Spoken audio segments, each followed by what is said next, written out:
Hello and welcome. You're listening to Lore and Legend with your hosts Rick Scott and Sebastian Odell. Every week we bring you a legendary tale inspired by the rich traditions of world folklore and mythology.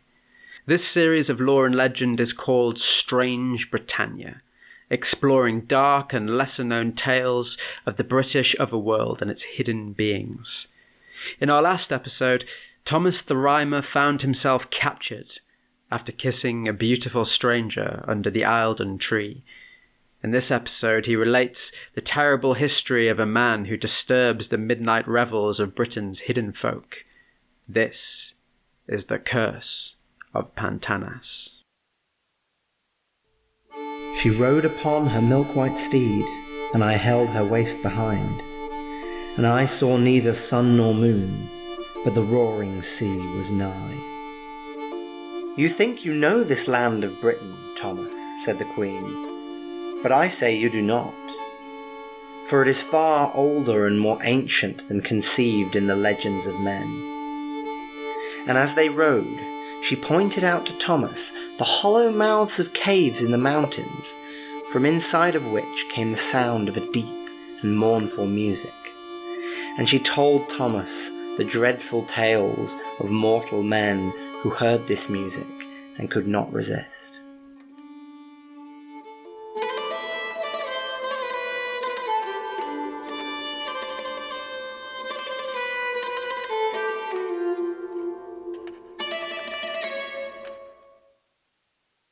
For the most part, the people of Glamorgan were not overly troubled by the fair folk.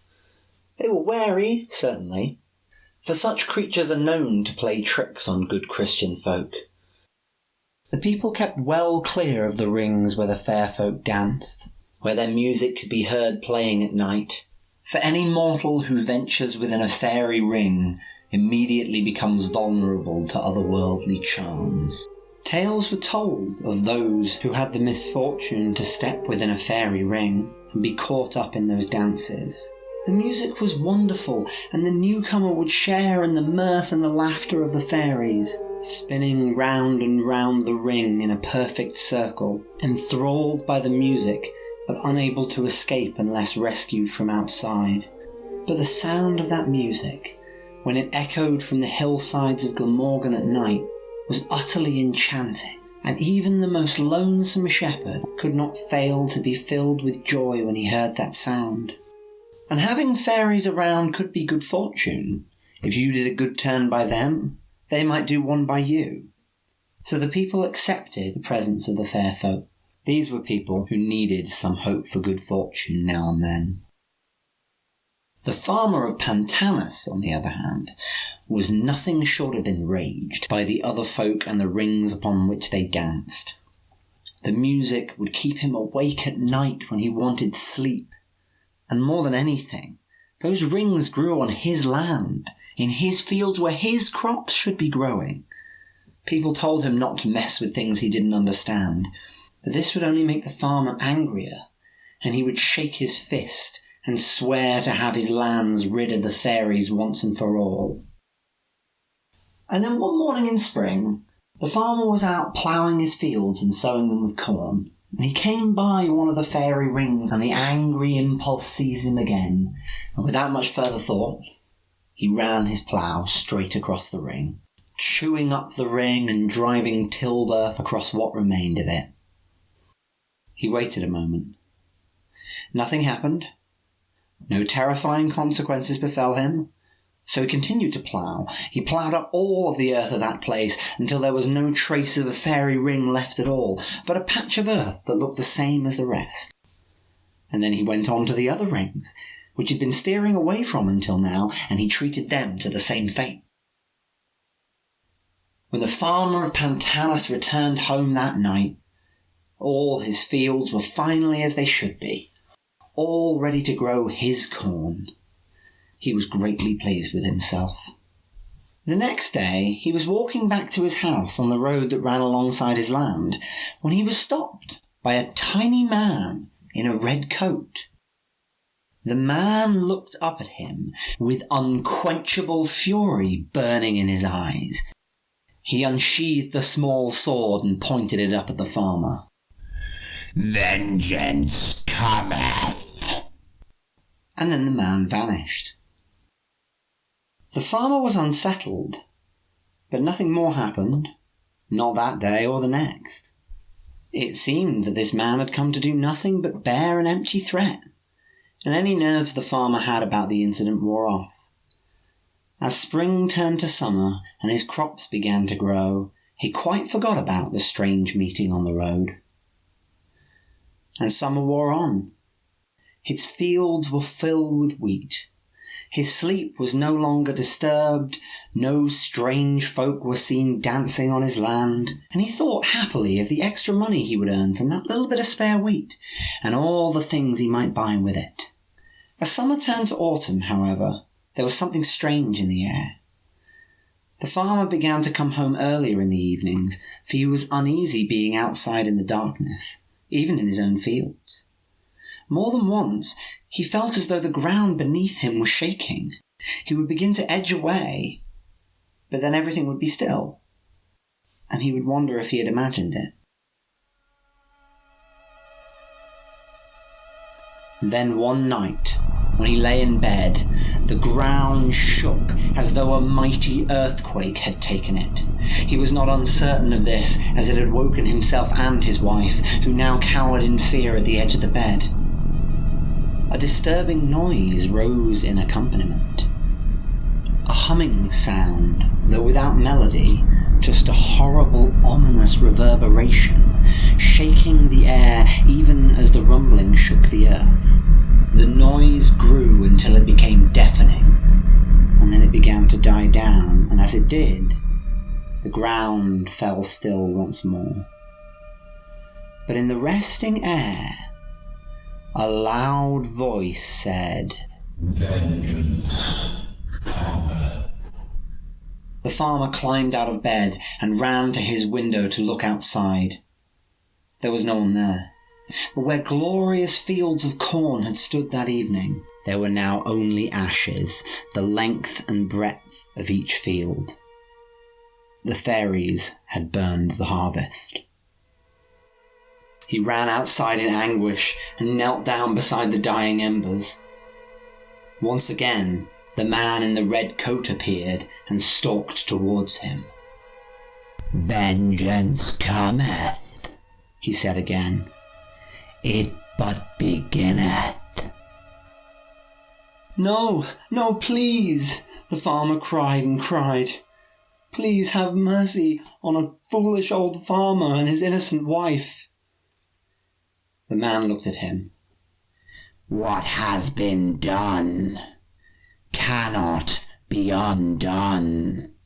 The vengeance that was called upon you was called by the King of Faery himself, and it cannot be taken back. And with that, the man was gone once more. The farmer's wife appeared at the door to the house, and he looked up into her face.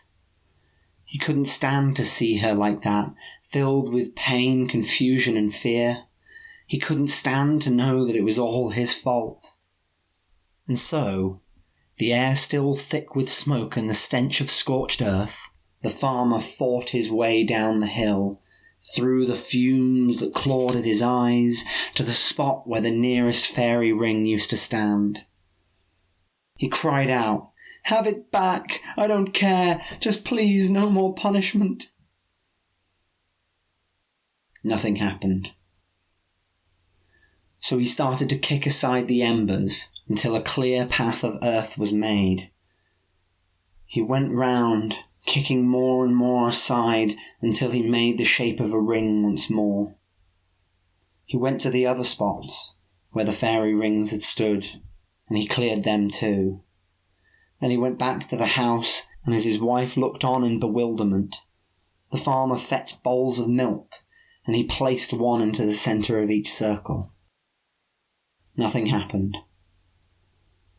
No little man appeared. No disembodied voice called out to him. So the farmer went back inside.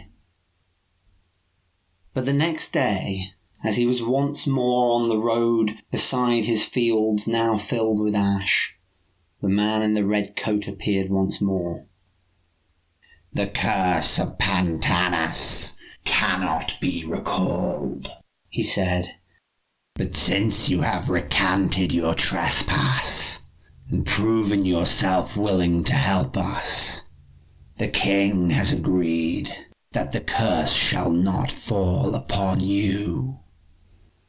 The farmer fell to his knees and began proffering thanks after thanks. Be warned, the man said severely. Vengeance will yet come. Many years may pass, but vengeance will come upon the house of Pantannas. Years later, the farmer would swear that he had tried to object before the man vanished, but in reality his relief was far too great to be caring about any future generations. The fairies returned to the fields. The farmer lost that little bit of productive land, but music and dances once more came to gladden the fields of Pantannas, and the farmer and his wife lived out the rest of their days in peace. This peace carried on through to the end of their lives and into the lives of their children. When their children were old enough to understand, the farmer sat them down and told them of the curse of Pantannas, the vengeance of the fairy king that could not be lifted. And so it became known, the story that was passed from generation to generation.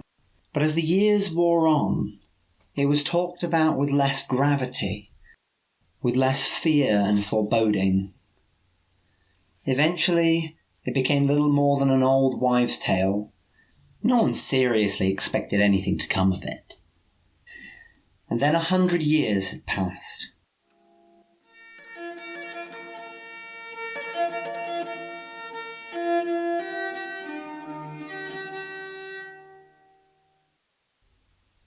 The heir to Pantannas now was a strong young man named Madoc, and as well as running quite a successful farm, Madoc was soon to be wed to his sweetheart Teleri. The day of his wedding was drawing near, and he was so excited that he barely noticed the unseasonably cold weather, and was untroubled by the mists that would fall and last for days at a time. Madoc was overjoyed when the day of his wedding came, and all rejoiced with him. For it was to be a fine wedding, with 2 fine families. No one present at the ceremony was old enough to remember that it had been exactly 100 years to the day Madoc's ancestor had first ploughed up that fairy ring. With the happy chatter that was now filling the church, no one noticed the droning hum that was building up outside. No one noticed that the sky outside was growing darker, or that the mists were coming in closer to the church. It was only when it became too loud to hear each other that people fell silent and looked out through the windows. The hum got louder and louder, and the whole hall was now waiting to hear what would come next. Then the hum stopped, and a voice from outside boomed. The time for vengeance has come. Madoc was determined to see who dared disturb his wedding in this way, and he ran outside the church. He could see nothing, for all was dark, and the mist came to just a few feet from the church. And then the voice came again, though Madoc could not see where it came from. The time for vengeance has come. And then the darkness was gone. The mist rolled back, and Madoc could once again see down the hill. There was no humming in the air, just a soft washing of the stream. And Madoc began to hear music. He couldn't hear it very well, so he walked forward to catch it a little better. It seemed to be coming from the rocks of the nearby ridge, and the melody was sweet and lilting, so Madoc walked on until he reached the ridge. Following what was quite possibly the most beautiful music Madoc had ever heard, he came to the mouth of a cave. And this is where it seemed to be emerging from. And yet every time he walked closer, the music seemed to get further away. He stepped into the cave. It retreated again. Maddock had by now forgotten all about the wedding he had left behind. He just wanted a chance to hear that music more clearly, so he followed it further and further back into the far recesses of the cave. He was entranced by the music that filled the air around him, but he could never quite hear it clearly enough, so on he went. All of a sudden, the music ceased. Maddock was stood deep into this cave, and suddenly he remembered his wedding, his family, his bride. He must have been gone an hour or more, so he quickly retraced his steps and left the cave. He ran back up to the church, only to find that it was empty, and Maddock realized he had missed his own wedding. Anxiously, he hurried home to apologize to his parents and any guests who might have made their way back there. He was thinking of nothing else other than the embarrassment and the shame when he burst through the door. And he stopped dead, for he was face to face with a man who looked just like him, as though Maddock were looking into a mirror. "Who dares enter without invitation?" the man demanded, and Maddock became disoriented. He didn't know how to respond, for he did not know this man, and he had not expected to have to explain who he was. But as he looked around, something was wrong. The house didn't look as he remembered. It was poorer, more barren, and this made him hesitate as he went to respond. But this is my home," he said. "I am Maddock." The man advanced on him.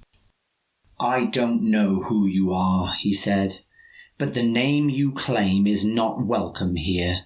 For the only Maddock I know is he who brought ruin on this house. He who disappeared on his own wedding day and left a betrothed behind. A betrothed who wept ceaselessly for his absence, and would do nothing each day but pine for his return. Who never looked after her own son, a son born in shame out of wedlock. Since then, this house and my line has known nothing but ill fortune and poverty for 100 years. So do not say again that you are Maddock." With that, Maddock knew only grief. Grief for Tulare, for the life that he had given her. Grief for his son. Grief for his parents. But most of all, grief for himself for all that he had missed out on. And he began to weep. He wept so hard that he had to sit down, and the man who had spoken so sternly just now began to feel guilty, and more than a little confused. He leant down to comfort Maddock by patting him on the shoulder, but he lay only a single hand on Maddock when the weeping man turned without warning to dust.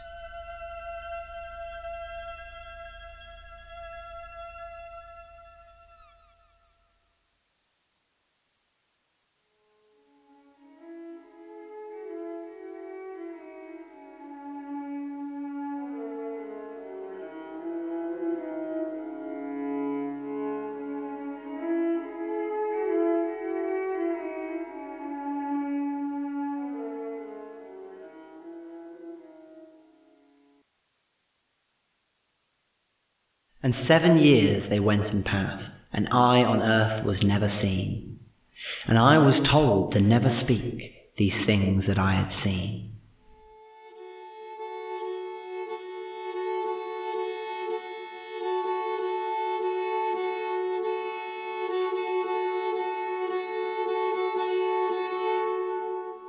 I very much enjoyed your fairy voices.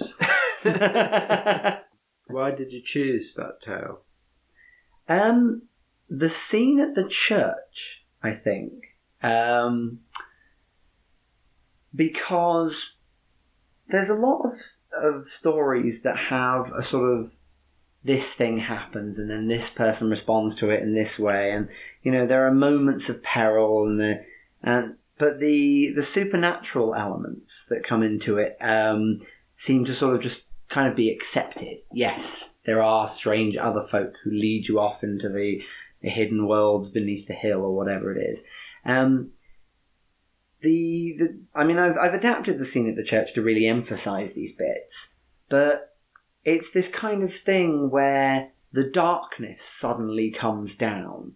You get this kind of break from reality, as this very clearly otherworldly power, as represented by the disembodied voice, which booms across the hillside with no source. It visits this unbreakable curse upon the family.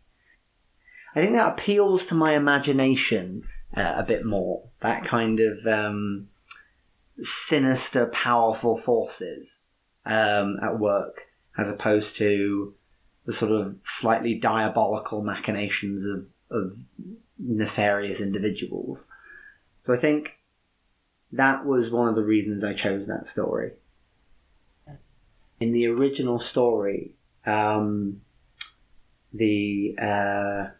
it's not a wedding, or a wedding is soon to come up, but it takes place actually in Christmas, which I think in Welsh lore, one of the most kind of liminal times in which the earth is most vulnerable to invasion from the other world. People are sort of most vulnerable to its powers. But I wanted to accentuate the thing that Madoc was losing in emphasizing the wedding that was to come as, a central event, so that when he comes back, you don't just think, oh yes, what a sad thing it must have been. You're already kind of invested in that person and the story of their life that they leave behind. We wanted to do this podcast about the hidden people, the other folk, this supernatural race that's a huge part of English folklore. Yeah. But there were some reservations about that. Yes, specifically regarding the use of the word faery, even though it's a very convenient catch-all term for the otherworldly beings that we're talking about.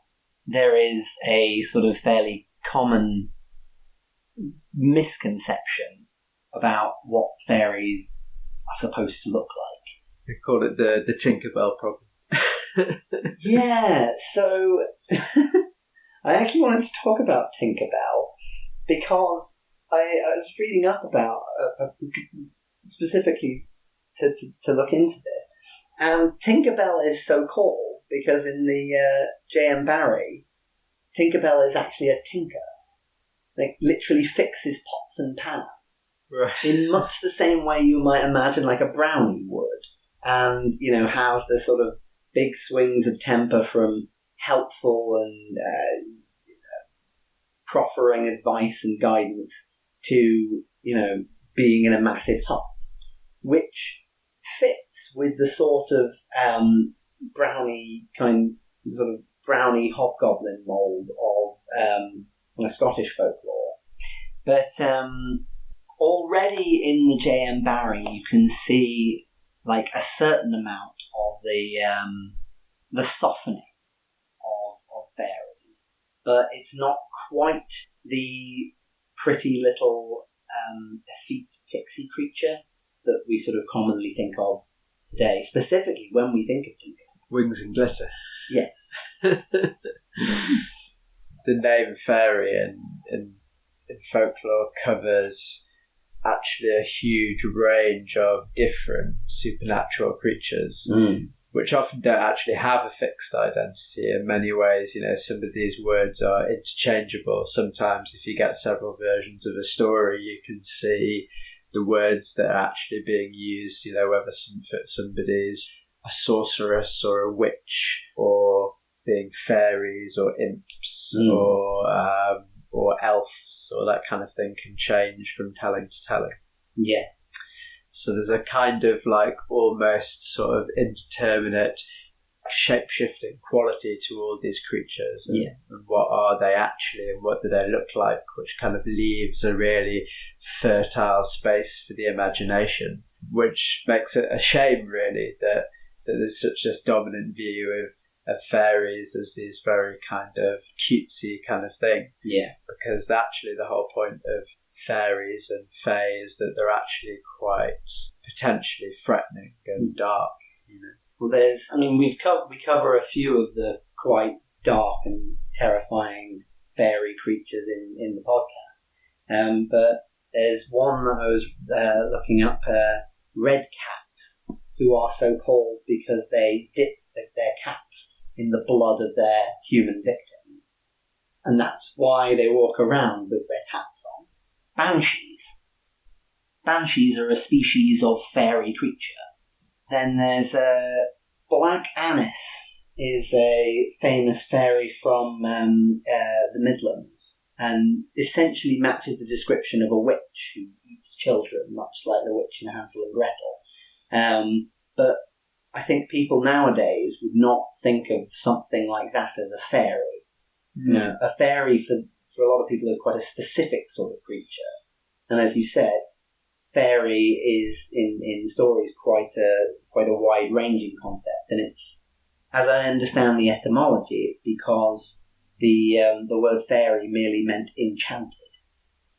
Right. And it originally was not a noun, but an adjective to describe a kind of creature. Mm.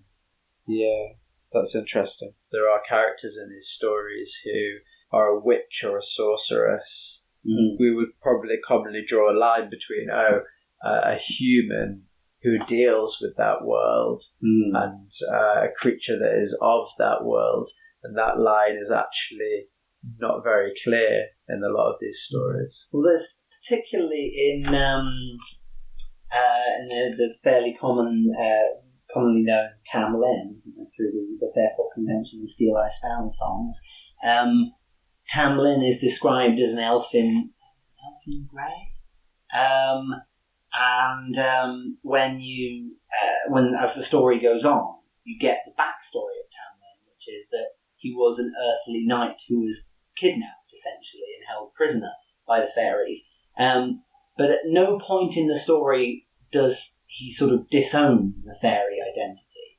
It's not that Tamlin is not a fairy; it's just that he's sort of kind of on the way there from being human. So it is, it isn't a thing that you're necessarily born into. You can become fairy as time goes on. Yeah, no, I've encountered this as well. The sort of the idea that it's catching. Yeah. That you, if you enter into the world of the fairies, the fae, then you start to take on a magical aura. You know, you become a dealer in that kind of that magic, that kind of substance. You do wonder whether that's reflective of the sorts of attitudes people had to strange people of their towns and villages. People who maybe went off into the forest and dabbled in things that people thought were black and terrifying. Whether those people then got sort of described as fairy, as sorcerers and witches and things like that. And it's the kind of stories that we have reflect the suspicions people have of those odd other people. Mm. Yes, well, that whole relationship between strange places, strange things, strangers, who is this person and where have they come from? What do you think of the depiction of the fair folk in this tale? Oh yeah, it's interesting. The involvement of fairies in this story is actually quite similar to the way that fairies come up in Scottish folklore, in that if you leave them be, or give them what's allotted to them, you'll flourish and everything will go well, your farm will succeed, good fortune will be brought upon your house. But if you become greedy, try and take away what's rightfully theirs, frequently in Scottish folklore, it's if you don't leave a bit of the food that you have out for the brownie or the hobgoblin, then it can turn on you.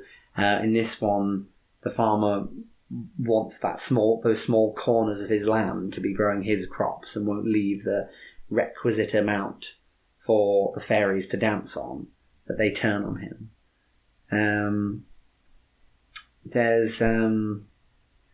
There's a Scottish tradition called the Good Man's Croft, where the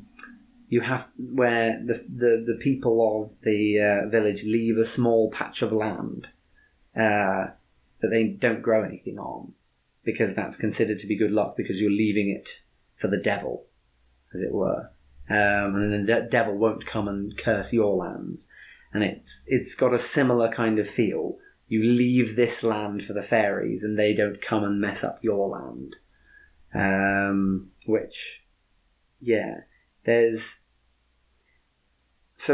It's almost like there's a meeting here of you don't break the enchanted ring, because just by that symbolic action terrible things happen, but also you don't get greedy in the taking of all the land that you might think belongs to you. Well, I think it's very much, isn't it, a very different conception of human beings' place in the universe, not being the sole inhabitant or the master of the world and of nature, but the idea that you're actually sharing it with neighbours who have other interests to you, and maybe more powerful than you are, in fact. I suppose in a lot of what we would consider traditional Christian theology, that's polarized into God and the devil and the good and the bad, whereas the fairy folk, which kind of subsisted alongside Christianity for a long time, even if the church didn't really like it and tried to assimilate all of that to the devil and the demonic. There's the sense that there are supernatural creatures that are in some ways kind of like us, or like our relationship with our human neighbours. They're not necessarily evil, but they can be if you piss them off. And it's about having to share resources and it's a really intriguing thought, isn't it? If the owner of a patch of oil that had been discovered was told very sternly by everyone around him and by his employees digging up the oil that they had to leave 10% for the selkies in the sea or something like that. Because that in a sense is what the farmer of Pantannas represents. He represents the person who, it's my land, I bought it, it's all mine.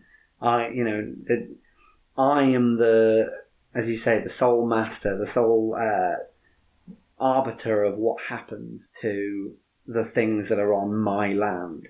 And I think that there's, in that sense of what is owed to the fairies and what you don't, what you don't mess around with even on your own land, is that kind of notion that that property ownership is subordinate to the just laws of how you behave and treat the land that you're on, and there's a higher authority. So you can, you count yourself lucky that you have the land that you do, and if you treat it well, then you may continue to do so. But if you don't, bad shit might happen to you. Yes, things like respect for nature, your dependence on it, and the sort of contingency of your own existence is expressed in beliefs of, about supernatural power and other agencies. In a sense, we've lost our respect for nature almost because it doesn't come with any actual supernatural threat attached to it in our minds.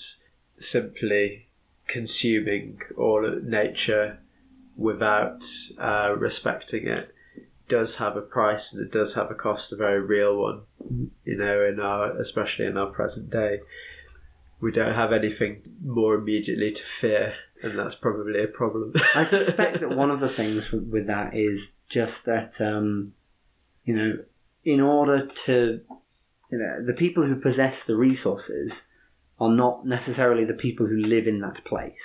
And that means that, if they do something, claiming more land or resources than people think they should, you can't have somebody in a sort of paranoid sense be influenced by superstitious gossip. I suppose the thing as well about the ideas about neighbours and having to share land and things is that there have been suggestions that the beliefs in fairies and the fair folk, the small people, is based on a cultural memory of other tribes in the past, groups that were, more diminutive in stature.